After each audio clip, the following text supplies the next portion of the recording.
You deal. What I've got to deal with is celebrity. I've got to differentiate for you what it means for somebody to legitimately lay foundation and lay doctrine and lay teaching, and for somebody to just want to be popular. Unfortunately, I've been raised up in a generation of preacher. I don't care if you don't like it. I've been raised up in a generation of preacher that's committed to making their name bigger than Jesus's.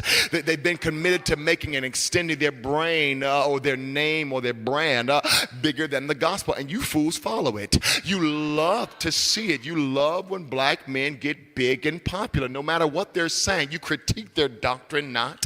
You don't critique what they're saying, and so they expand their teaching. You follow it because you think it's practical, but your addiction to the pragmatic and your addiction to the practical has got you stuck in a whirlwind of delusion and antichrist deception, and you don't even realize that the Christ you're following is not real. What Paul deals with in chapters 1 through 4 of the book of 1 Corinthians is this. He said, listen, y'all, I planted this work. Pay attention. I planted this church, signs and wonders, and the gospel notwithstanding.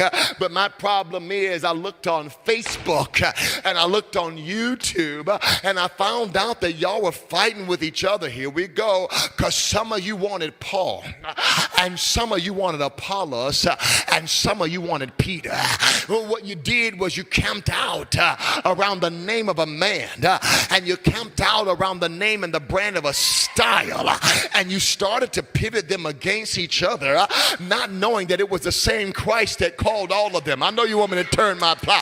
And so Paul goes back in his right and says, this is not a celebrity fan. I don't know what you think of what you're doing, but the schism and the division and the divide that's in this church, in this biblical template of historicity and ecclesiology is, when I left, y'all got enticed and entertained with celebrity. And the basis of the division is who you like to hear more, who can hold his ear more. I know you want me to turn my plow. Who can hoop the best? Who's got the best examples? Who's got the best relationships? And Paul says, no, let me get this straight with you.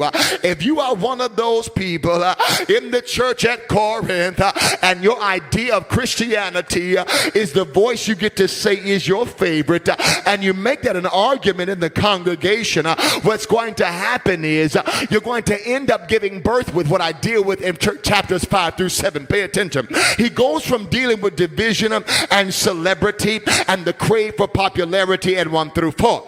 In 5 through 7, it changes, Jordan. Now he's dealing with two common issues in every church. Inhale, exhale. Sex and perversion. Now I know that you think that's an all nations issue, but what you don't realize is every church in America is dealing with the issue of the war in the members. I don't care what you say, what your offense is, what your view is.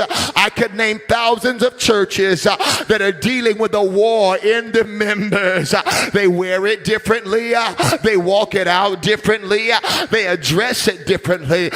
But what Paul shows us is where you've got division, you're going to have perversion. Let me repeat it.